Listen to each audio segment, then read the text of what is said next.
Hello everybody, welcome to One to Step YouTube channel, and in today's video I will be showing you guys how you guys can log in into your Wells Fargo auto loan account. So this is different than your online banking login account because you're gonna log in into the auto loan section. So follow the step which I'm gonna be showing you. But before that, if you guys are new to our channel One to Step, then don't forget to hit the like and subscribe to our YouTube channel.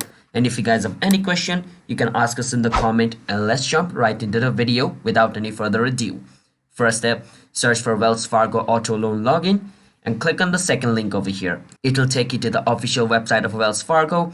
Now once you're over here where it says Auto Loans, click on where it says Sign On. Now once you click on Sign On, it's going to take you to the sign in page of Auto Loans of Wells Fargo. Now once you're over here, basically enter the username of your account and then enter the password of your account as well.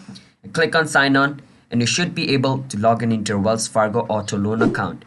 It's that simple, and don't forget to hit the like and subscribe, and bye bye.